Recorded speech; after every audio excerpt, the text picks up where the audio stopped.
Conhecemos a nossa fraqueza, conhecemos que a obra toda é tua. Sim. Te pedimos hoje pelo nosso irmão Celso, que teu Espírito esteja ungindo os lábios dele, Senhor, que a tua palavra flua através do nosso irmão. Amém. E que os nossos ouvidos, Pai, estejam ungidos também, para que a palavra penetre, Senhor, e frutifique no coração de cada um aqui. Amém. Nós reconhecemos a tua soberania, Senhor. Sabemos que a obra é tua. Edifica a sua igreja no meio de nós, Senhor. Amém. Em nome de Jesus que nós oramos. Amém. Amém.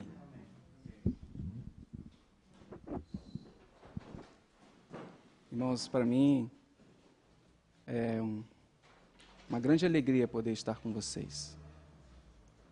Um presente de Deus. Essa oportunidade que o Senhor nos concede de poder conhecer uma partícula da igreja que está em Londrina, né? Que a igreja que está em Londrina são todos os filhos de Deus. Amém? Todos os salvos que o Senhor incluiu nessa localidade, nessa cidade.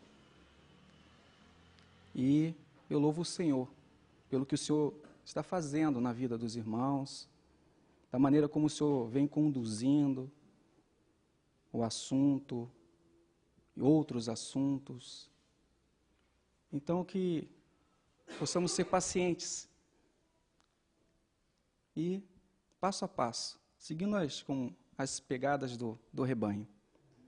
Amém? Confiando no Senhor, que as situações que nós passamos diárias, do dia a dia, é justamente para que venhamos aprender, passo a passo, a confiar mais nele. Que às vezes nós confiamos muito em nós mesmos. E o Senhor vai trabalhando em nossos corações. Vai nos colocando em muitas situações. E o velho homem aparece, mas Cristo em nós, a esperança da glória. Amém? Então eu gostaria até de um texto inicial já, mas não sei porquê. Amém? Então vamos em Gênesis.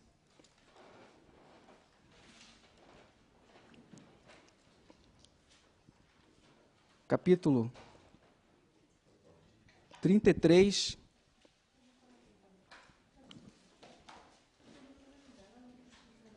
Como? Ah, porque na minha cabeça é o microfone, né? Sim. Amém. Vou falar mais alto. Nada. Muito obrigado, irmãos. Que os irmãos possam ter liberdade, poder falar e se expressar. Se a irmã não fala, como é que eu ia saber, né? Então, a gente às vezes, muitas das vezes nós vamos criando um determinado formalismo, né? E o Senhor vai, passo a passo, vai quebrando também esse formalismo. Que não, né? Muito obrigado, irmã. Amém. Então, em Gênesis,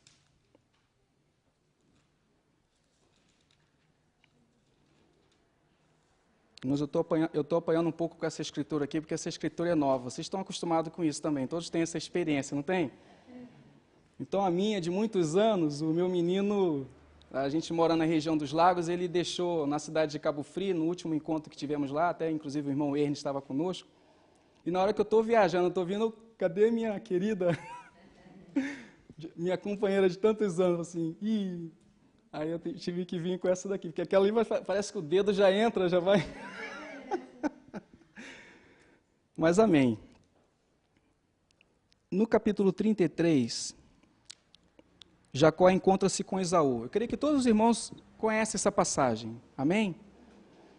Então existe um detalhe aqui que seria bom que meditássemos, que está aqui no versículo 12, do capítulo 33. Está dando para ouvir, irmã?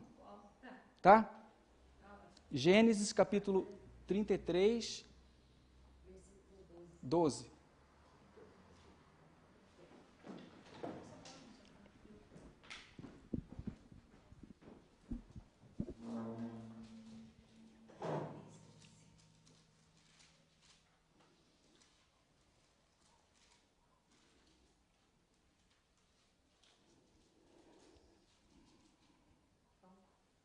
Então disse Esaú: ponhamo-nos a caminho e vamos, e eu irei adiante de ti. Respondeu-lhe Jacó: meu senhor sabe que esses filhos são tenros e que tenho comigo ovelhas e vacas de leite. Se forçadas a caminhar demais um só dia, todos os rebanhos morrerão.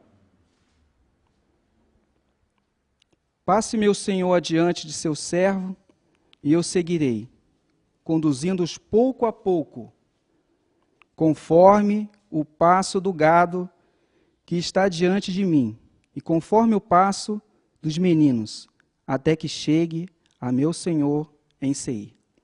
Amém? O que nós podemos ter como um exemplo prático para a nossa vida em relação a essa experiência de Jacó? É que existem assuntos que o Senhor vem trabalhando na nossa vida e às vezes a gente recebe um nível de revelação de um outro determinado assunto e a gente quer pular e chegar até aquele assunto sem antes ter passado por outros assuntos.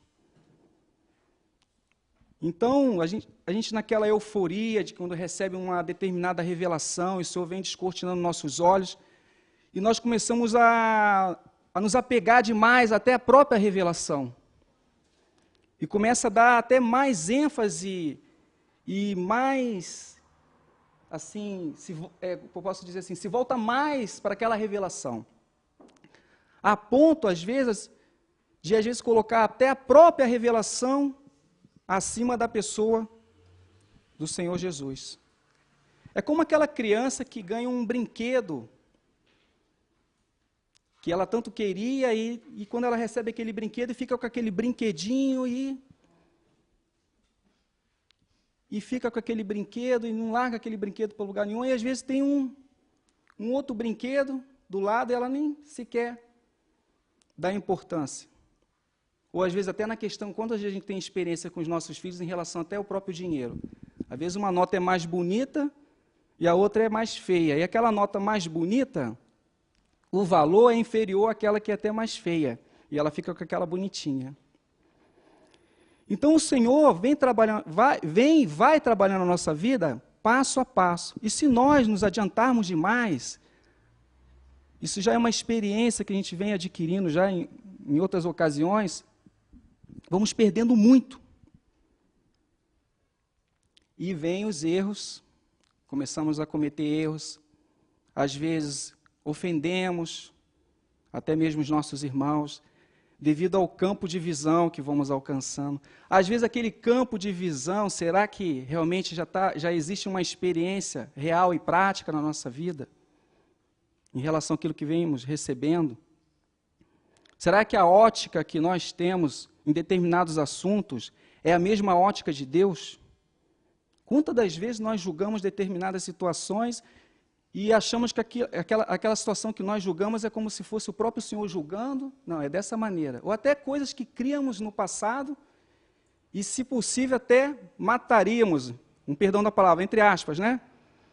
Em defesa daquilo que nós tínhamos em nossas mãos, e com o passar do tempo, quando a gente, meu Deus, quanta coisa que eu falei, quanta coisa que eu ensinei, e não era nada daquilo, briguei. Então existe um trabalhar do Senhor em nossas vidas, e que a gente possa, seguindo passo a passo, esse trabalhar do Senhor. Então vamos aqui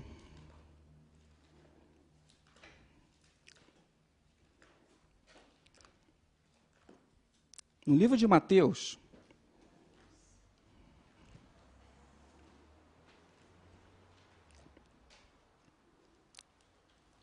no capítulo 17,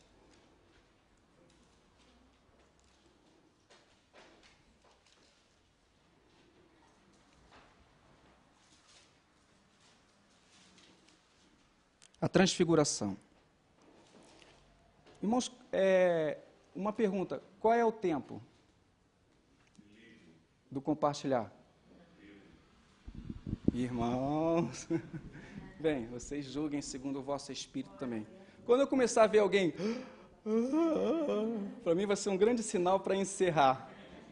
Ainda, como diz o irmão, né, a gente não estamos no terceiro andar, né?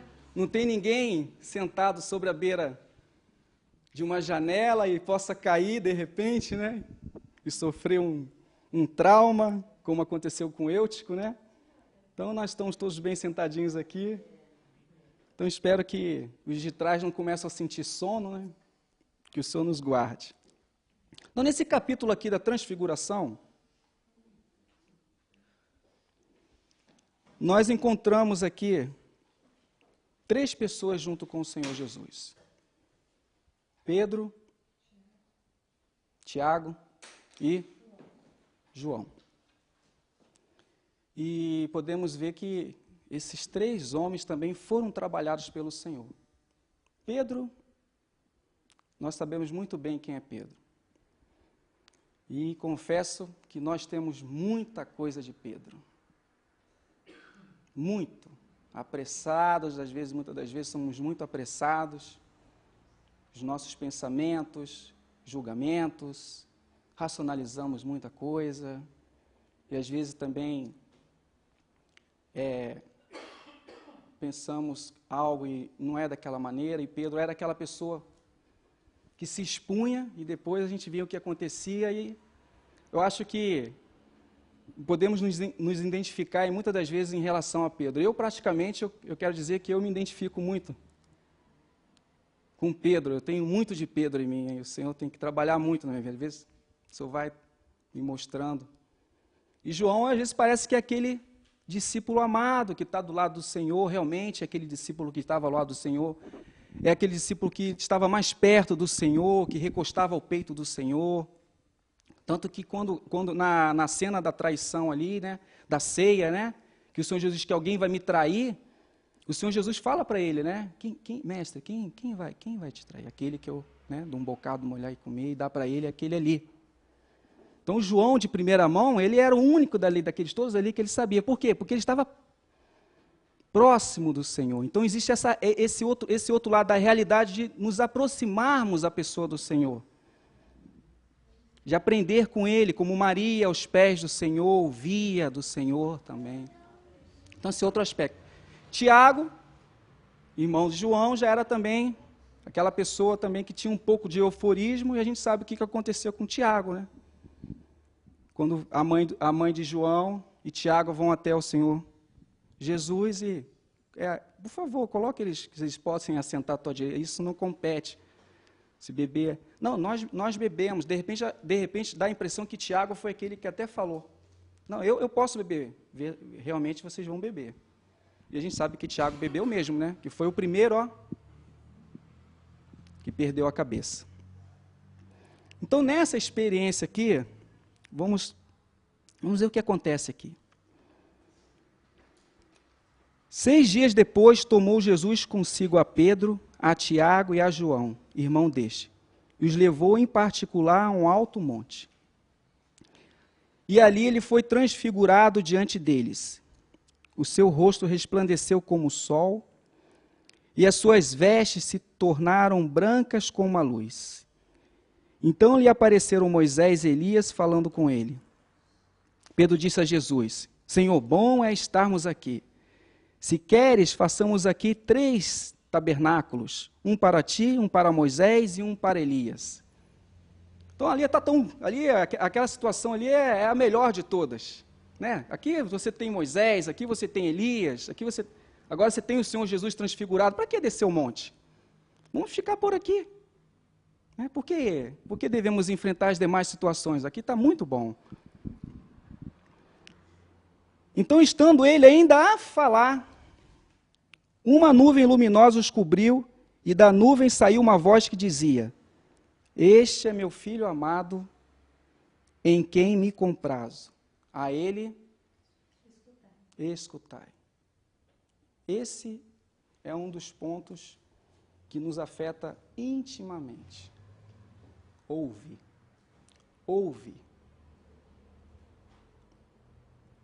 Nós somos muito difíceis em relação a ouvir, né?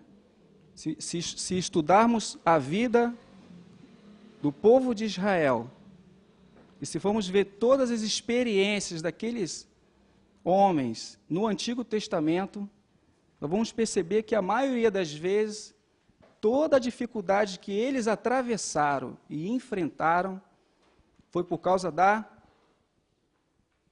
audição, né? Um coração sábio é um coração que sabe ouvir. Foi o que Salomão pediu. Um coração que saiba ouvir. E a gente sabe todas as experiências que eles passaram, por causa dessa dureza de coração e porque não escutaram. E isso vem atravessando pelos séculos, e a gente tem visto isso. O Senhor vem falando, o Senhor vem trazendo a sua palavra, e muitos têm endurecido seus corações e fecham os seus ouvidos para não aplicar a palavra que tem recebido. Então, essa é uma... Os irmãos, como é um passo, depois vamos chegar na... Então, os discípulos, ouvindo isso, caíram com o rosto no chão, tomados de grande medo.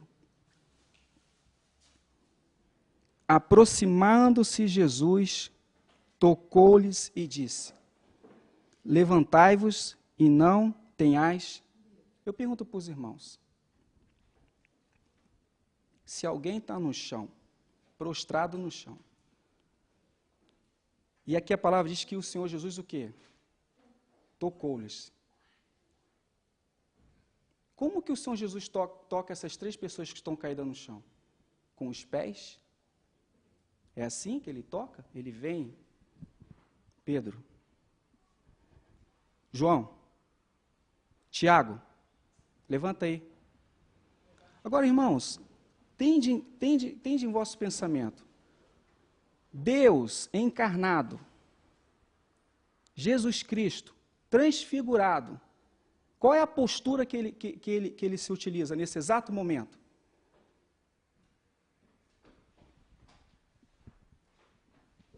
João. Agora, se ele sendo Deus, ele é capaz de se abaixar, quem somos nós, afinal de contas? Hein?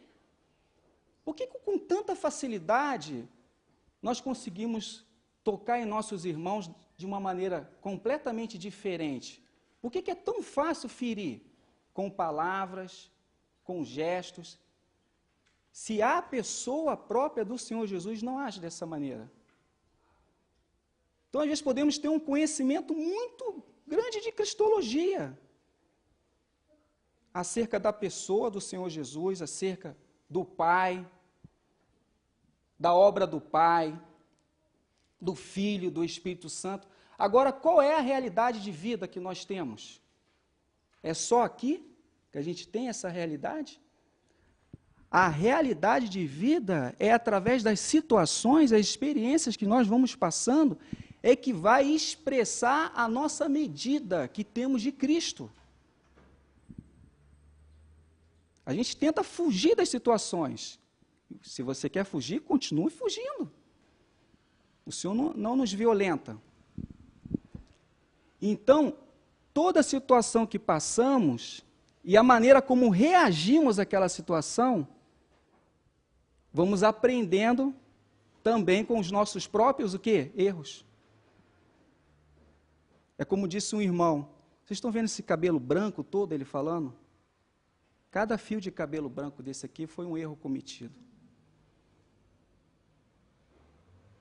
E quantas das vezes nós não temos aprendido, né? Então existe uma centralidade, irmãos. Existe algo, tem um ponto central na vida cristã. E se nós passarmos por cima desse ponto central, que é Cristo, irmãos, não adianta você ficar lá discutindo o assunto da besta de Apocalipse, por que tem 7 chifres, e por que o anticristo é isso, e vem aquilo, e fica lá mergulhado em escatologia, passa a vida toda em escatologia, vida da igreja, e vai por aí afora. Mas, se a primeira meta, a primeira etapa não foi alcançada, que é a própria pessoa do Senhor Jesus. Irmãos, lamentavelmente isso é uma realidade. Sabe o que é isso? Nada. Nada. O tempo vai passando, e a sua cabeça só vai inchando. E o seu corpo vai ficando, ó, pequenininho. Você sabe o que você fica parecendo? Um girino. É isso? Um cabeçudo. Com S, grego, hebraico, sabe tudo. Irmãos, às vezes eu fico me perguntando, como será que João e Pedro seriam recebidos nos nossos dias de hoje? Como que esses homens iletrados e indoutos falam com tanta autoridade? Então, às vezes, quando a gente vê o ministério da palavra, muitas das vezes nós focalizamos, irmãos, nós somos tentados a isso, nós focalizamos mais o homem do que até a própria palavra do Senhor. Tende em conta, bodas de Caná da Galileia, há um casamento, Jesus é convidado, os discípulos são convidados, e a mãe do Senhor Jesus está lá, presente. Acaba o vinho. Qual é para os nossos olhos, que nós lemos, eu pergunto para os irmãos vão saber me responder. Qual é a pessoa mais importante que está ali naquela festa ali? Jesus. Não é verdade? Alguém sabe disso lá? Alguém tem noção disso? Nem os discípulos sequer tinham noção ainda. Nem sequer os discípulos, inclusive até um dos que traiu ele, estava ali junto com ele. Então, naquela situação, a mãe do Senhor Jesus vem até ele, pede para ele transformar, né? Ó, não é que ele venha e pede, né? Acabou o vinho, a mulher. Não é que tem eu contigo, não é chegada a minha hora. Então, você tem convidados, você tem os discípulos, você tem a mãe do Senhor, você tem os serventes, você tem o mestre de cerimônias, você tem o noivo, a noiva não aparece, não é mencionada. E naquele momento que aquela água é transformada em vinho, que alguns irmãos até, né? Morte e ressurreição, né? Interpretam dessa maneira, amém, né? E naquelas 6 talhas, que é o número do homem, o Senhor pede para completar as talhas, os serventes vão encher até a boca, se os irmãos lerem depois com cuidado, vão ver isso. Vai além do que o Senhor pede, muitas das vezes a gente, né, vamos além daquilo que o Senhor nos coloca para fazer, mas o Senhor é misericordioso, longânimo. Quando o mestre Sala prova o vinho, bem sabendo que os serventes sabem muito bem o que aconteceu, porque você só vai aprendendo se você servir. Porque a realidade do corpo é o serviço. E nessa nova aliança, existe uma classe não elitizada, não é mais, acabou, não é mais uma elite, não é mais uma tribo só. É um sacerdócio, graças ao Senhor, porque no passado, porque Israel não foi fiel, porque o Senhor queria que todos fossem um reino de sacerdotes, amém? E por causa daquele problema lá do bezerro, então Levi é separado, e da tribo de Levi, a família de Arão é a única que tem o direito, né, os sacerdotes, os filhos, têm direito de administrar dentro do tabernáculo, e somente Arão tinha o direito de passar do lugar santo para o Santíssimo, uma vez por ano, com sangue tremendo, porque ficava lá com um guizinho, né? Que se acontecesse alguma coisa, puxava, só vinha a veste, né? Com urim e tumim, né? As 12 pedras lá, né? Fulminado, né? Saía de lá de dentro. E quando eles desmontavam o tabernáculo, aí você vai encontrar o ministério dos coatitas, aí você vai ver os gersonitas, você vai ver os meralitas, e se nós estudarmos e olharmos lá, tentar com atenção cada função, cada um tem a sua função. Então, eles tinham aquele ministério, ele tinha que cobrir as peças, a arca tinha que ser coberta, se eles não podiam tocar na arca antes de ter a cobertura, porque existem determinados assuntos que, às vezes, dependendo da nossa estatura, não devemos tocar. Então, irmãos, essa questão de serviço, isso é fundamental. Um sacerdócio o quê? Santo. Mas, irmãos, Para ter um sacerdócio santo, existe uma hierarquia de valores. E nós devemos seguir essa hierarquia de valores. Vamos ver, se Deus permitir, onde vamos chegar. Então, nesse trabalho aqui, os serventes sabiam muito bem o que eles estavam fazendo. O mestre-sala leva para o noivo prova aquela água transformada em vinho, e o que ele faz? Que ele fala, né? Você guardou até agora o melhor vinho? Ele fala assim, eu não estou sabendo de nada, não. Eu não sei disso, não. O que aconteceu? Ele, ó.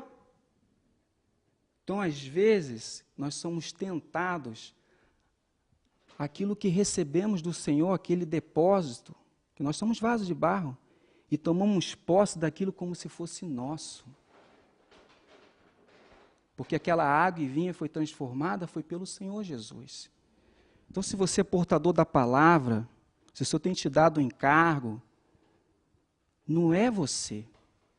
Se algo sai da tua boca, se essa água que é transformada em vinho vem e jorre e toque os corações, fique bem claro, não é o vaso, é Cristo. É o Senhor Jesus. Os nossos olhos têm que estar postos na pessoa única do Senhor Jesus. E às vezes estamos acostumados com um nível de palavra muito alto, tão alto, que é aquele vinho bom que começa na festa, porque quando eles começam a tomar o vinho, então fica aí a alegria enche o coração daquele vinho bom, então entra o vinho ruim entra e já não discerne se ele é bom ou se é ruim. E pior ainda, a situação deles, dessa festa, porque eu pergunto, irmãos, eu creio que aquele vinho que o Senhor transformou foi o único e o melhor de toda a história do planeta Terra.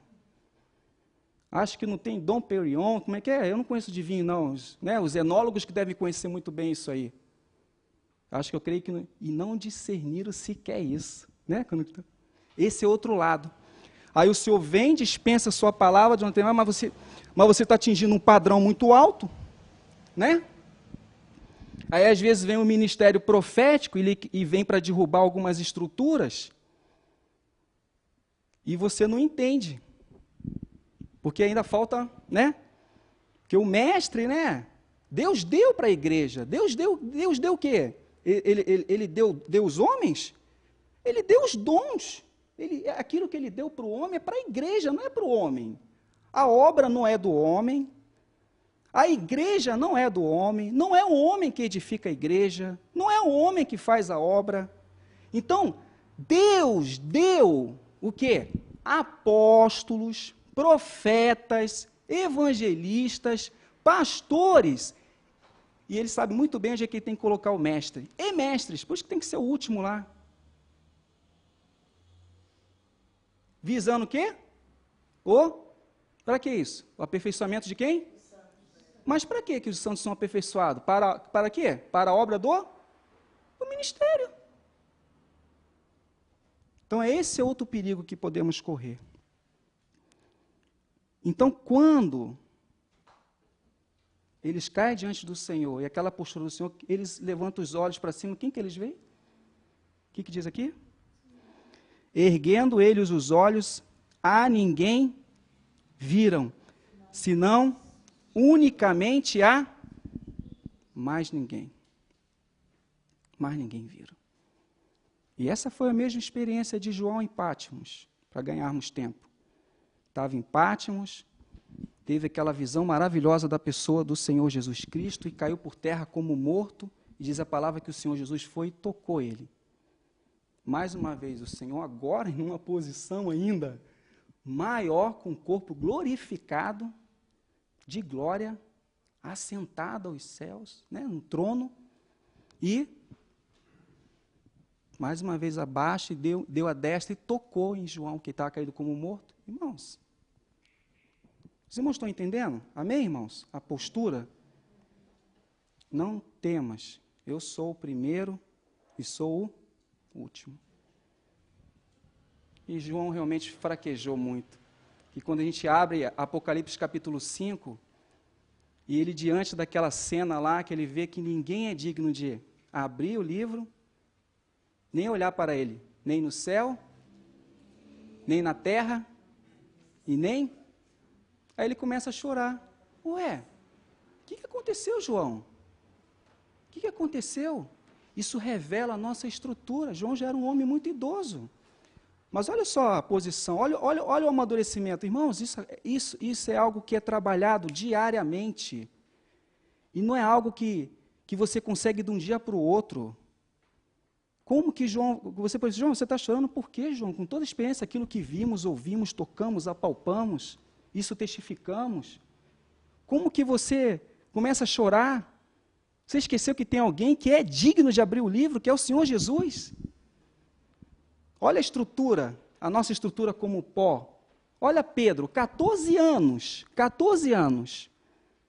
Passado 14 anos, ele sobe para visitar os irmãos de Antioquia. Sabe lá, 3 anos de ministério com o Senhor Jesus, mas vamos botar aí mais, não sei, 14, 15, 17 anos já de caminhada cristã. Ele está sentado lá com os gentios, aí chegam alguns de Jerusalém, da parte de Tiago. Quando Pedro vê aquela situação, o que acontece? Dissimuladamente vai, tem uma vida cristã. É isso, irmãos. É o Senhor nos ensinando, e ensinou a ele também. Então, o nosso foco principal, a primeira medida, é Cristo. Amém? Então, vamos prosseguir. Vamos ir. Então, vamos ver Pedro.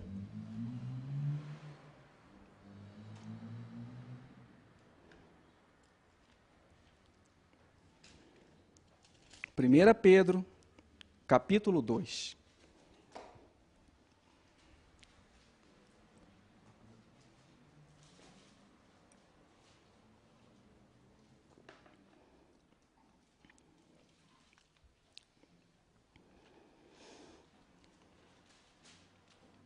Versículo 1. 2:1. Amém? Todos nós sabemos que somos pedras de um edifício? Acho que ninguém tem essa dúvida. Amém? Somos pedras vivas de um edifício.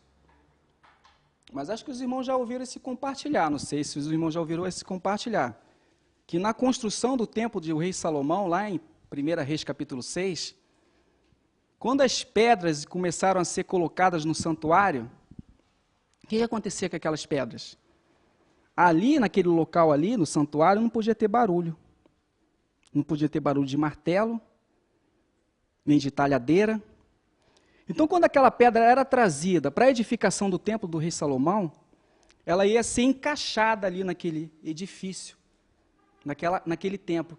Uma pergunta, hoje na Nova Aliança, esse templo aí, quem é? Hoje nós somos o templo do quê?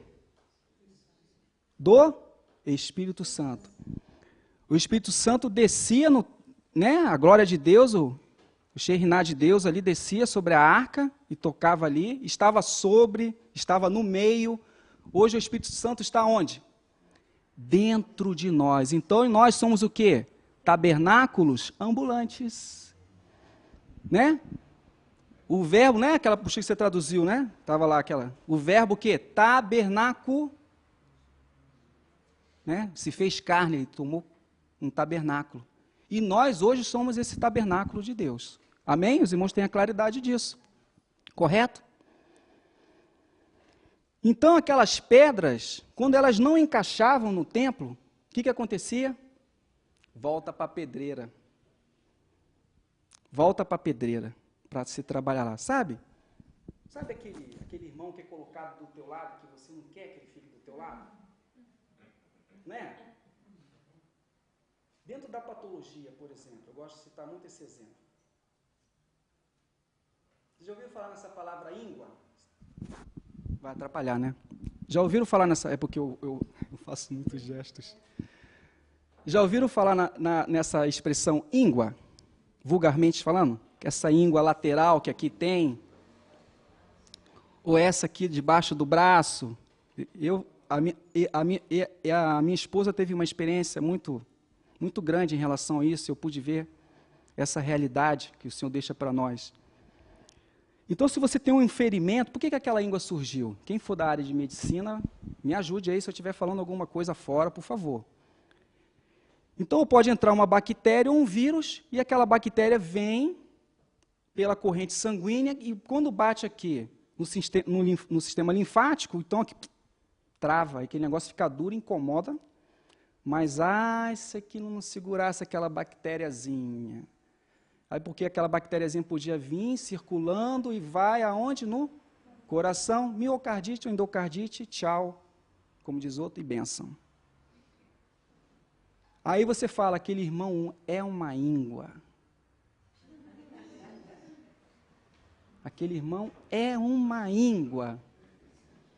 Ô irmão íngua, ai do corpo, se não tem o irmão íngua.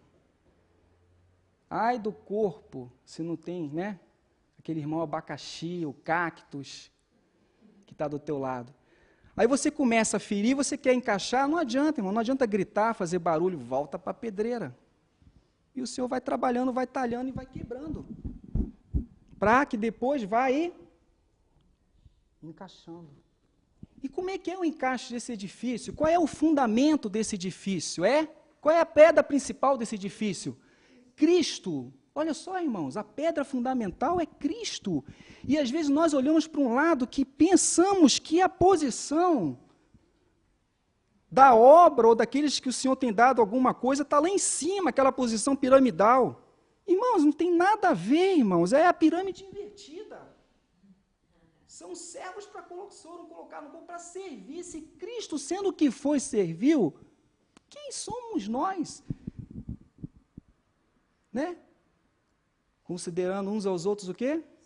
Superiores. Sujeitando uns aos outros no temor de Cristo, no amor. Aí você pode falar lá de Cristo é o cabeça do varão, que a mulher tem que estar sujeita, mas aquele versículo lá, você passa 1.500 km por hora.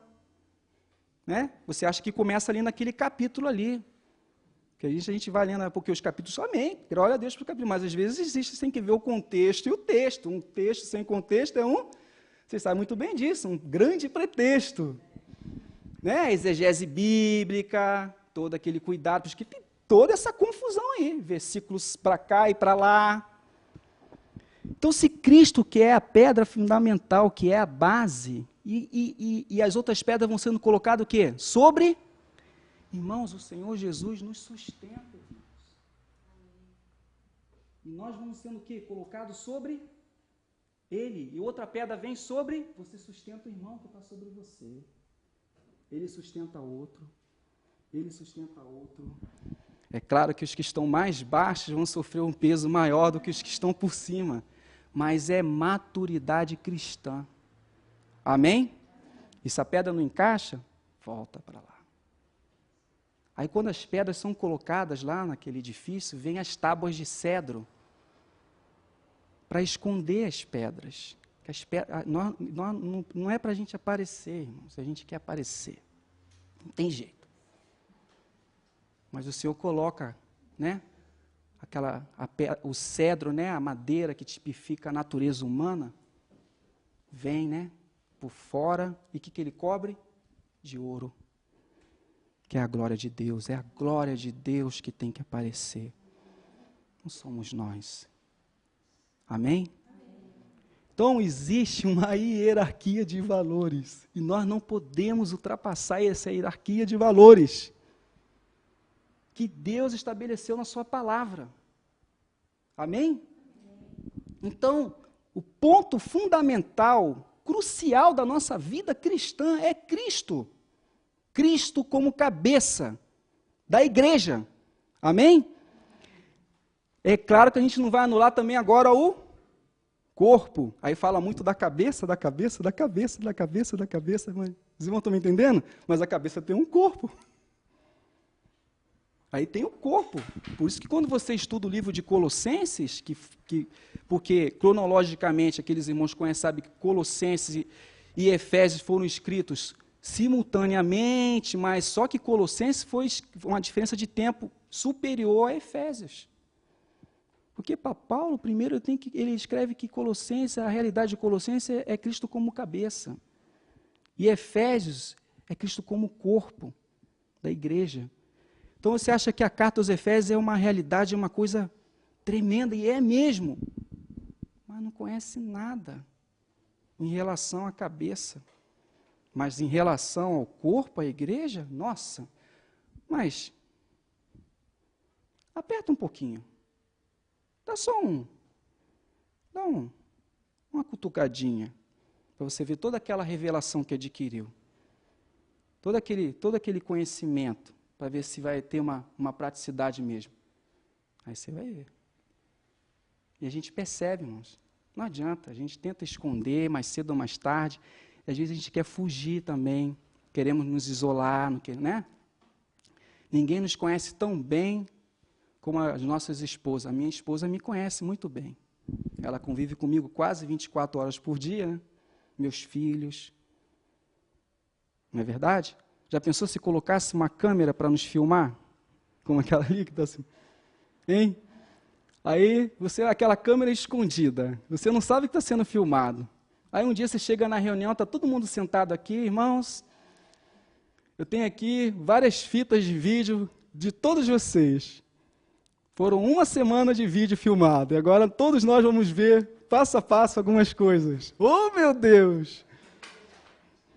Porque existe uma nuvem de testemunhas, irmãos. Não é verdade? Não está escrito na palavra? Vocês acham que essa nuvem de testemunhas é tão somente uma nuvem de testemunha nesse contexto físico que nós estamos agora e temporal? Ou se não existe também algo além do atemporal e eterno e espiritual e invisível também? Isso é como diz o irmão, isso é um espetáculo que está acontecendo na terra. E a igreja, ela está aqui para expressar o quê? O multicolorido de Deus. Para quem? Para os homens? Para principados, potestades. Aonde? Nos lugares celestiais. Olha, irmãos, a responsabilidade que nós temos, que o Senhor nos outorgou. Você acha que quando você vê no trono, quem é que está sentado lá no trono? É um anjo? É um querubim? É um serafim? É o Senhor Jesus. E quem é o Senhor Jesus? Ele é o Filho do homem. Ele é o Filho do homem. E nós estamos assentados com Ele aonde? Essa é uma outra realidade tremenda que o Senhor nos deu. Amém? Desse propósito eterno de Deus. Então agora, quando Pedro vem falando, descortinando esse assunto aqui, ele fala assim, ele começa o quê? Deixando, o primeiro verbo. Deixando, pois... Irmãos, eu faço uma pergunta para vocês. Essa carta aqui, ela foi escrita o quê? Para ímpio? Foi escrita para Nossa, foi escrita aqui para os que estão dispersos, os estrangeiros estão dispersos no ponto. Isso aqui foi escrito para os judeus. Não tem nada a ver. Os irmãos creem que essa carta foi escrita para a igreja? Amém? Eu também creio. Vocês, irmãos, não creem, amém? Então, deixando, pois, toda a malícia. Ué, malícia? No seio da igreja? Todo engano e fingimentos e invejas e toda a sorte de maledicências, murmurações. Então, irmãos, existe um trabalho de deixar. A obra da cruz, os irmãos conhecem muito bem esse assunto, mas existe um trabalho de deixar, existe uma responsabilidade que nós temos também. Se não, então não deixa. Tudo bem, não deixa. Continua na inveja, continua na maledicência, continua machucando seus irmãos, fica na pedreira, vai ficar na pedreira, e vai entrar ano e sai ano e vai continuar na pedreira. Aí existem assuntos mais à frente que às vezes nós desconhecemos, que é disciplina e galardão. Existe um tribunal, todos nós haveremos de comparecer ante o tribunal de Cristo. Não é os ímpios, não, é a igreja, para serem julgados, e vão ser abertos 2 livros, o livro da vida e o livro das obras. E você vai fazer aquilo que fez bem e fez mal. Então esse é um outro assunto, mas não adianta você entrar nesse assunto de tribunal, de milênio, de pré-tribulacionismo, de mesotribulacionismo, de pós-tribulacionismo, de 3 anos e meio de início de tribulação, 3 anos e meio de grande tribulação, que o anticristo... Irmãos, amém. Se não começar pela pessoa principal, o nosso foco, irmãos, Cristo. Mais à frente a gente vai ver o dano que a gente vai ter. Os fundamentos. Fundamento principal, Cristo. O fundamento, doutrina. O que a igreja perseverava? Na doutrina o quê? Atos 2,42? Doutrina dos apóstolos. E o que consistia a doutrina apostólica daqueles apóstolos ali? Cristo. Jesus Cristo. Na comunhão, no partir do pão e nas orações. Quando vocês forem para o tabernáculo, quando a gente olhar a formação do tabernáculo, a gente vai entender por que aquela palavra está sendo colocada ali, por que o Espírito Santo está falando aquilo ali. Porque se a doutrina apostólica é Cristo, amém, qual foi a primeira peça que foi introduzida dentro do tabernáculo quando ele foi levantado? Foi o candeeiro? É a igreja? É a revelação da igreja? A primeira peça, o primeiro móvel que foi introduzido lá no lugar santo foi a arca. Depois que a arca foi introduzida, aí você vai e entra com o candeeiro. A mesa com os pães.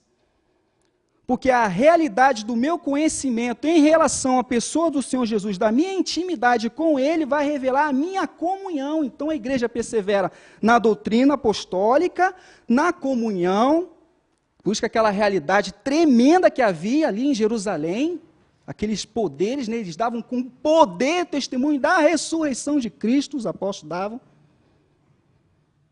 Aí aparece também no partir do pão, aí aparece a realidade da igreja, a vida da igreja, o candeeiro pode aparecer. E nas orações, aí é o último móvel que é introduzido no lugar santo, que é o altar de incenso. Então existe uma hierarquia de valores, não existe? Não é verdade? Mas antes daquelas peças serem introduzidas, o tabernáculo é levantado. E antes do tabernáculo ser levantado, ele é ungido com óleo. Existe uma hierarquia de valores? Existe.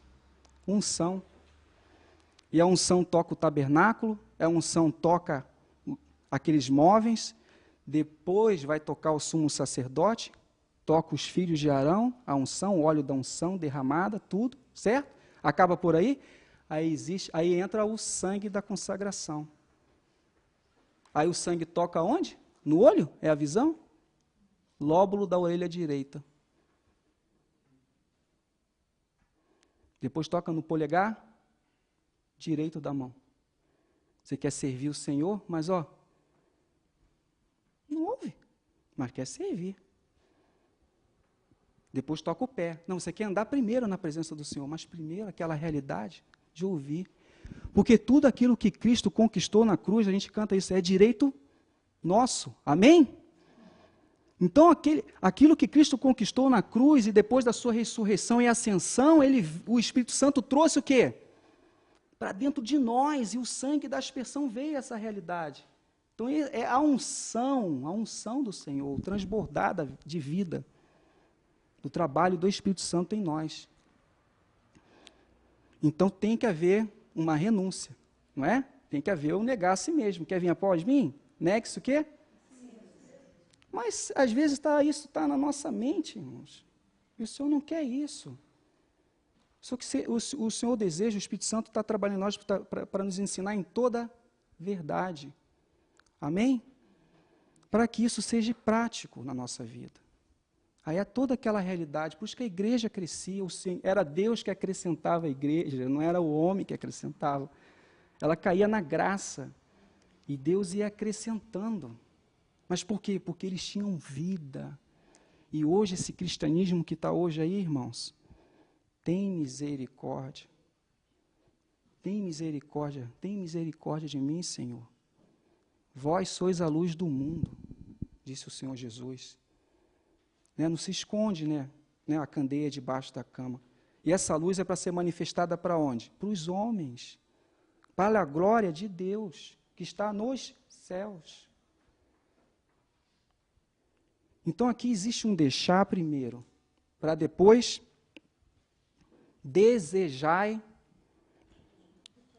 ardentemente. Se não há renúncia, não há como haver um despertamento de um desejo ardente, como o quê? Meninos recém-nascidos, o puro leite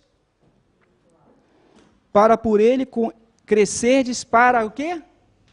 Para o quê que está escrito aí? Para a salvação. Peraí. De novo. Agora desejo ardentemente como meninos recém-nascidos o puro leite espiritual para por eles crescerdes para a salvação. Mas eu já sou salvo. Que salvação é essa aqui? Que salvação é essa aqui que Pedro está falando aqui? Eu já sou salvo.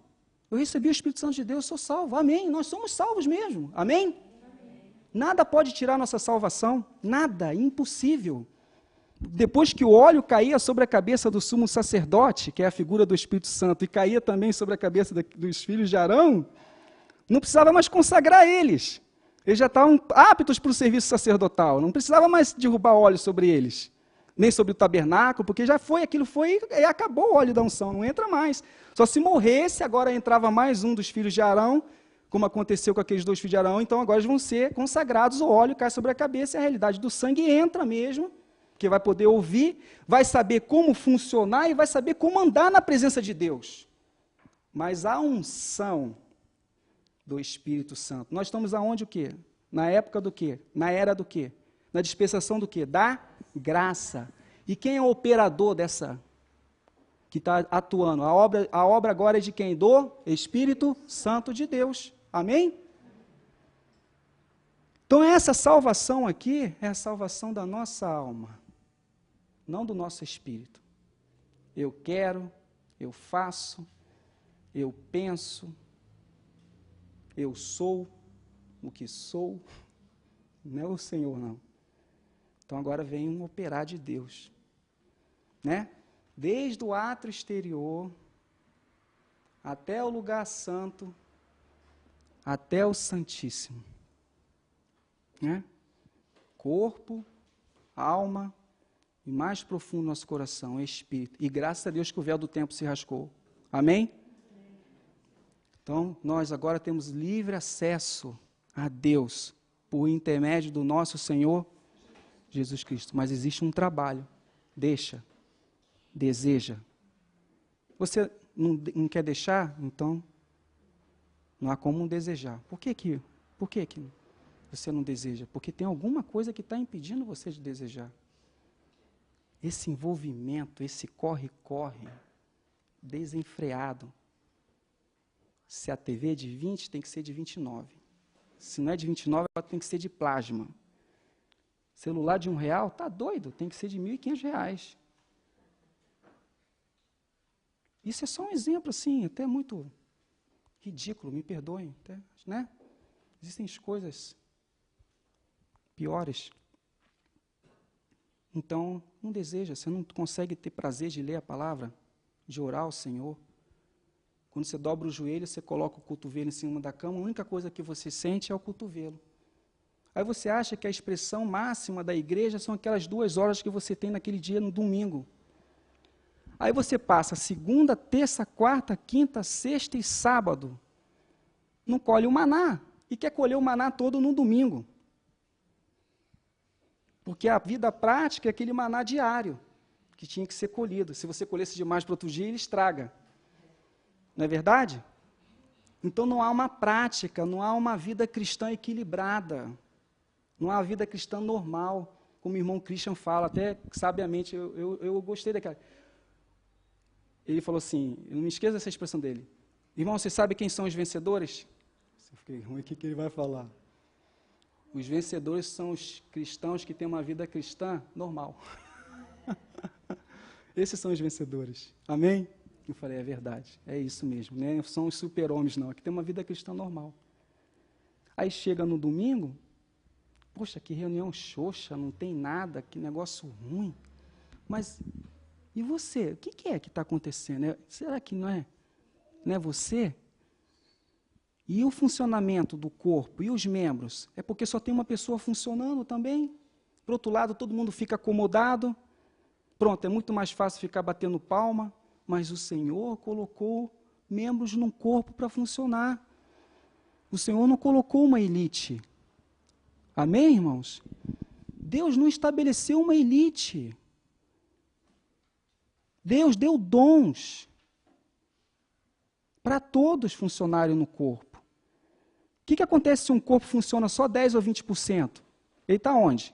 Um corpo humano normal desse aí? Está num CTI. Nem UTI está, porque CTI é Centro de Transferência para o Infinito. É o que se usa na linguagem médica, que é zero, a porcentagem de sobrevida é muito difícil. Isso é uma realidade. Então Pedro quer levar, né, essa realidade aqui. Agora que já provaste que o Senhor é bom, chegando-vos. Olha o terceiro verbo. Deixa, deseja e se achega. Chegando-vos para o pastor, para o bispo, para o seu irmão, para aquele grande irmão que tem aquela palavra, né? Para ele. Ele quem? Cristo, o Senhor Jesus. Amém? Amém? Quando você vê o Senhor Jesus, quando você vê a autoridade de Cristo, você vai começar a ver também Cristo na vida dos seus irmãos, na medida de cada um. Você não vai começar a fazer acepção. Então, se aquele irmão te incomoda, é para te incomodar mesmo, irmãos. É isso mesmo, é isso, tem que acontecer isso no corpo. E a gente quer fugir disso, e vai para outro lugar, e vem para cá, e os problemas vão te acompanhar, não adianta, porque Deus quer trabalhar contigo, o Senhor não desiste de nós, graças a Deus. Amém? Porque lá em Gênesis 6, ele falou assim, o meu espírito não contenderá com o homem para sempre. E veio o juízo sobre a terra, e só 8 almas se salvaram. E o Senhor tem contendido conosco, tem batalhado, como no Vale de Jaboque ali, vai mesmo, vai arrebentando. A gente é forte, Jacó, você é forte pra caramba. Você é forte mesmo, toma. No músculo, qual é aqui, ó? O músculo mais forte do nosso corpo humano, é aqui, ó. É onde ele tinha toda a força, que ele era forte. Ele derrubou o anjo, né? Israel, porque se lutou com Deus e prevaleceu, você é forte mesmo, hein? Mas o Senhor foi. Irmãos, toda vez que Jacó puxasse aquela perna dele, eu duvido que ele não ia se lembrar. Ai, sou Jacó. Mas mudou o nome de Israel. Eu pensava que eu era forte. Aí o Senhor tem que ferir na nossa força, no nosso intelecto. Nós somos muito racionais, intelectuais. A gente vai vendo aqueles irmãos, sabe? Irmãos, eu tenho aprendido tanto, eu vejo às vezes irmãos que têm um nível de maturidade tão grande, com o passar dos anos você vê, nossa, como que esse irmão sabe das coisas? Mas ele nunca abriu a boca dele para ele falar. Paulo levou quantos anos para abrir a boca dele? Ele falou assim, conheço um homem, né? Que, quantos anos? 14 anos, teve uma experiência. Ele nem sequer cita o nome dele, mas a gente sabe que é ele. E às vezes a gente tem uma experiência de Deus, a gente sai naquela euforia, e o Senhor vai começando a trabalhar conosco, e a gente vai aprendendo com o Senhor. Amém? E agora vem o quê? Chegando a Ele, é para Ele mesmo que a gente tem que se chegar. Pedra o quê? Viva. Rejeitada, na verdade, pelos homens. Você acha que você não vai ser rejeitado também, não? Se você... Mas para com Deus o quê? Eleita aí? Preciosa. Vós também. Graças a Deus, irmãos. Graças a Deus. Vós também sois o quê? Pedras vivas. Sois edificados como o quê? Casa espiritual. Amém. Qual é a hierarquia de valores para ser uma casa espiritual? Deixa, deseja e se aproxime do Senhor. para poder ser edificado como casa espiritual. Aí depois, aí você pode agora a gente pode até falar assim, em pano de fundo, né? Para serdes o quê? Sacerdócio santo, a fim de oferecer sacrifícios espirituais aceitáveis a Deus por Jesus. A gente quer falar de sacrifício, se nem sequer ainda passamos pela questão da casa espiritual, e nem sequer chegamos ao Senhor, e nem sequer desejamos, e nem sequer deixamos, e já estamos ali naquele processo ali de edificação, achegando-os a Ele, é Ele, a Ele, sois edificado como casa espiritual, agora o quê? Para seres o quê? Sacerdócio, o sacerdócio é santo quando a casa é espiritual. E é pelas obras, irmão, não é isso que eu estou querendo dizer. É Cristo em nós. Ele que vai fazer o trabalho. É Ele que edifica a igreja. Mas existe um trabalho de Deus em nós. Existem etapas na nossa vida. Amém? Existem etapas. Querem ver essa realidade de etapas? No livro Salmos. No Salmo 119, depois do Salmo 119, não vou fazer uma exegese bíblica do Salmo 119 não, tá? Pode ficar tranquilo aí, Renan. Tem misericórdia, até eu digo isso, por mim mesmo. Tem compaixão. Aí é demais, né? Aí você se levanta e, ó, irmão, graça e paz. Então, no Salmo 120, começa o quê? O cântico dos degraus. O irmão Stephen tem um lindo trabalho sobre esse, né? Do cântico dos degraus. Lindo esse trabalho do irmão. Então, esse primeiro Salmo 120.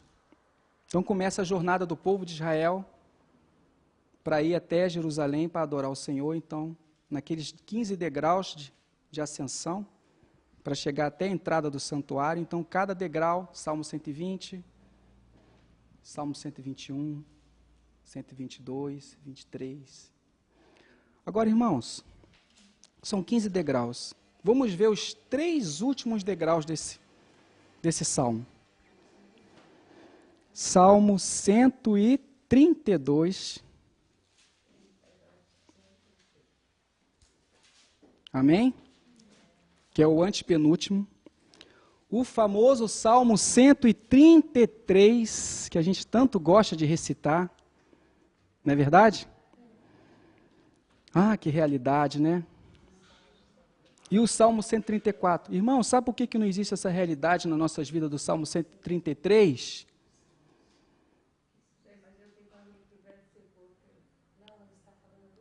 Dos Salmos. Ó, quão bom e quão suave é, né? Que os irmãos vivam em união, no Salmo 133, não é? Amém? Vou fazer uma pergunta para os irmãos. Esse salmo aqui, de Davi, foi inspirado por quem? Por Davi ou por quem que foi inspirado? Davi recebeu essa inspiração da onde? De quem? De Deus. Amém? Os irmãos creem nisso? Que foi o Espírito Santo de Deus? Foi o Espírito? Foi Deus que revelou isso?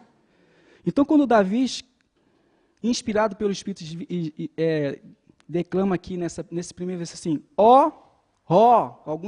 algumas escrituras não tem, quão bom e quão suave é que os irmãos vivam em união. Quem é que está falando isso? É Davi que está falando? E qual é esse exclamar é de quem, afinal de contas? De Deus.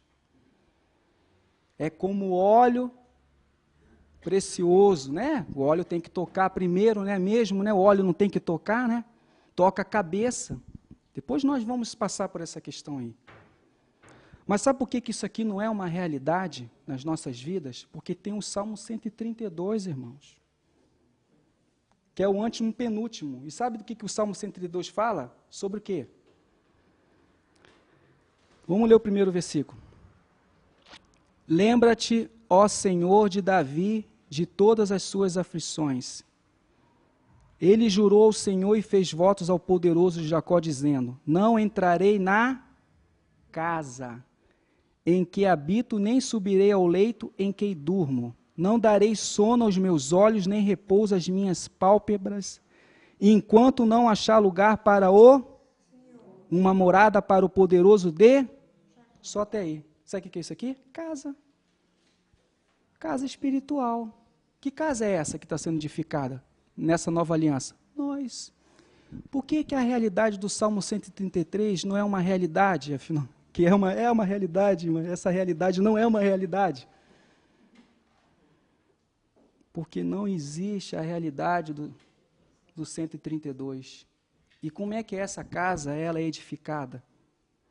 Em Cristo. Amém? Nos achegando a Cristo. Por que existem tantos problemas? Por que há diferenças de relacionamentos e começam os combates, as divisões? É o quê? Isso é uma realidade, afinal de contas? Irmãos, quando Judas veio até o Senhor Jesus, o que ele falou? Amigo. Foi o que ele falou para ele. Amigo. Ele falou, os irmãos creem que ele falou com um tom de ironia, de hipocrisia? Irmãos, quando o Senhor Jesus está sentado ao trono, e quando Estevão está sendo apedrejado na terra, acontece algo que, se você ler todas as Escrituras, você não vai encontrar outro fato. Se os irmãos depois acharem, me ajudem. Eu ainda não encontrei. Eu posso ter que esteja equivocado quanto a isso. Mas diz a palavra que Estevão estava sendo apedrejado, ele olha, vê o quê? Os céus abertos e vê o Filho do Homem, o quê? Em pé. Irmãos, imaginem que situação é essa? Numa hoste celeste, onde você tem o Deus Criador, Jesus Cristo, o Verbo de Deus, toda aquela hoste angelical em torno do trono, sempre louvando os serafins, querubins, e o Senhor Jesus se levanta do trono. Alguma coisa vai acontecer no universo. Terrível! Porque são espectadores, eles não sabem o que estão acontecendo, estão aprendendo. Não são eles espíritos, né, ministradores, né, a serviço daqueles que vão ver. Os anjos não tanto atentam, não diz a palavra também? Estão aprendendo com a igreja.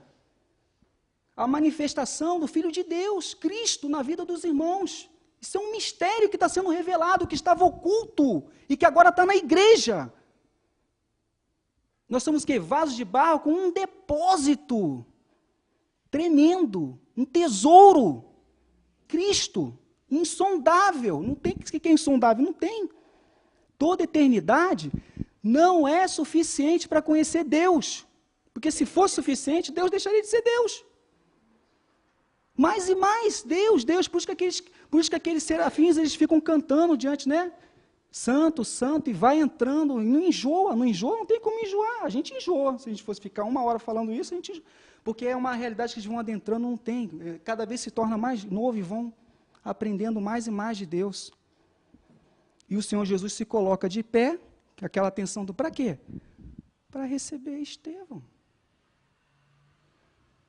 E nós? O que nós fazemos com nossos irmãos?